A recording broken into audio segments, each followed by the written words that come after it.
Salut à tous et bienvenue dans cette nouvelle vidéo. Je vais vous parler aujourd'hui de dépose de faux ongles. Si vous me suivez un petit peu habituellement, si vous me connaissez un petit peu, vous savez que je ne suis pas du tout adepte des faux ongles. Je n'aime pas ça. Je préfère largement les ongles naturels, que ce soit sur moi ou sur mes clientes. Mais dans mon métier, il faut savoir tout faire. Donc j'ai récemment fait un perfectionnement au niveau des faux ongles à Paris. Et lors de cette formation, eh bien, j'ai dû me servir de cobaye à moi-même, puisque c'est comme ça qu'on apprend. J'ai fait des faux ongles sur moi-même, donc c'est exceptionnel. Je n'ai jamais porté de faux ongles de ma vie, j'en ai porté que dans cette occasion-là. Et du coup, je vais vous montrer comment les retirer. Ne soyez pas étonnés, dans la vidéo, vous allez voir que j'ai des ongles de toutes les formes, de toutes les longueurs, de toutes les couleurs. C'est normal puisque c'était de l'entraînement, c'était pas fait pour être harmonieux, même si je les ai quand même portés bien 3 semaines parce que j'avais pas le temps de me les refaire entre deux. Bref, la question n'est pas là. Et donc je vais vous montrer simplement comment retirer ces faux ongles en gel. Voilà, c'est tout ce que je voulais vous dire. Et maintenant je vous laisse avec la vidéo.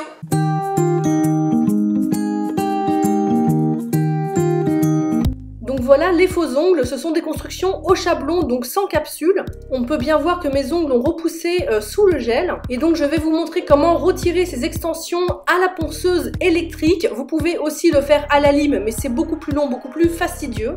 Donc pour le faire, j'ai pris un embout en céramique. Celui-ci vient de chez Ongle 24, je vous mettrai le lien dans la barre de description.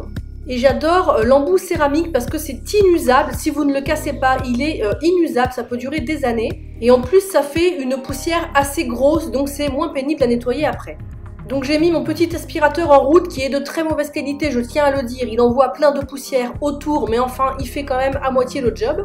Et comme je veux entièrement retirer cette pose, je ne veux pas faire un remplissage, je vais d'abord raccourcir la longueur pour avoir moins de travail à faire. Et je vais donc prendre la ponceuse, vous le voyez, la tête vers le bas et aller de gauche à droite. Il faut toujours faire attention à ce que le sens dans lequel vous allez soit inverse au sens de rotation de votre embout de ponceuse. Sinon, ça peut déraper et on peut se faire très mal ou faire très mal à la cliente. Si vous voulez plus d'infos sur les embouts de ponceuse en céramique, savoir quelle couleur il faut prendre, à quoi servent chaque embout, eh bien je vous renvoie vers une très bonne vidéo qu'a fait Melissa Easy Nails. Je vous mets le lien évidemment dans la barre de description et dans le petit pour que vous puissiez aller voir cette très bonne vidéo.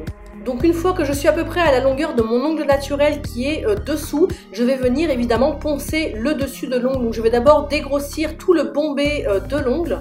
J'ai évidemment un petit peu accéléré la vidéo pour que ce soit moins long aussi à regarder pour vous. Et là vous voyez que je fais à peu près le contour du faux ongle. Évidemment je reste toujours sur le gel, là je ne touche pas du tout à mon ongle naturel. Et je vais faire le tour pour essayer de dégrossir doucement le gel qui est évidemment plus fin vers les cuticules et sur les côtés qu'au milieu. Et quand je veux retirer de l'autre côté, je vais tout simplement retourner ma main pour pouvoir toujours aller dans le même sens avec la ponceuse comme je vous le disais tout à l'heure et ne pas me faire mal aux petites peaux.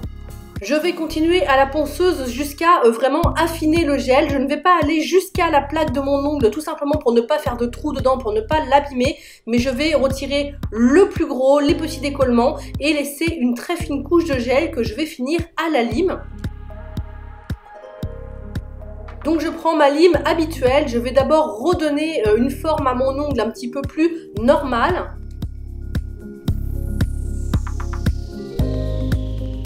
Et je vais ensuite aller tout doucement pour retirer tout le reste de gel jusqu'à toucher mon ongle. Il faut vraiment retirer le gel en entier, mais il faut quand même être très prudente, ne pas affiner l'ongle naturel évidemment, ne pas l'abîmer, ne pas le rayer.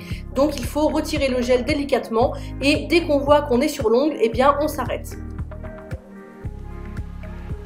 Et pour finir, je vais venir passer mon petit bloc ponce. C'est un bloc qui est déjà un petit peu usé, donc il n'est vraiment pas agressif du tout pour l'ongle. C'est juste pour retirer les petits résidus. Je dépoussière et vous voyez qu'il n'y a plus rien sur mon ongle. Après une dépose complète de gel ou de semi-permanent, je vous conseille vraiment de faire du soin parce que sinon vos ongles vont se fragiliser.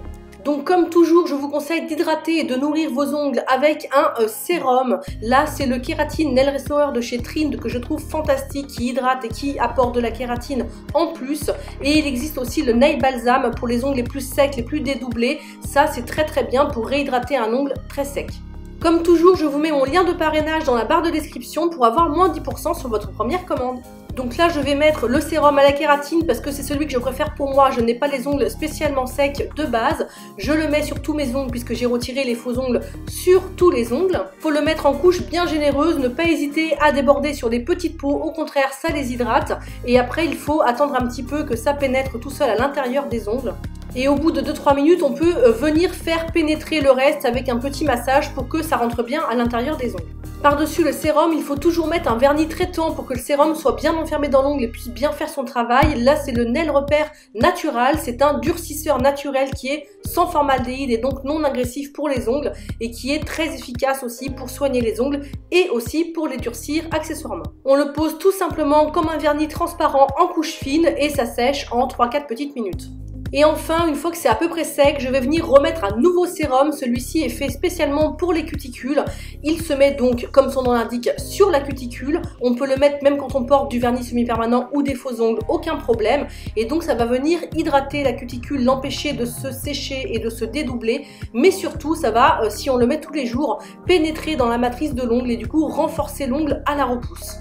Tout comme pour le premier sérum, j'attends un petit peu que ça pénètre tout seul et au bout de quelques minutes, on peut venir faire pénétrer en faisant un petit massage. J'espère que cette vidéo vous a plu et vous aura été utile. Si c'est le cas, laissez-moi un petit pouce en l'air, ça fait toujours plaisir et n'hésitez pas à me poser vos questions en commentaire et n'oubliez pas de vous abonner. Je vous fais plein de bisous et je vous dis à très vite pour une prochaine vidéo. Ciao!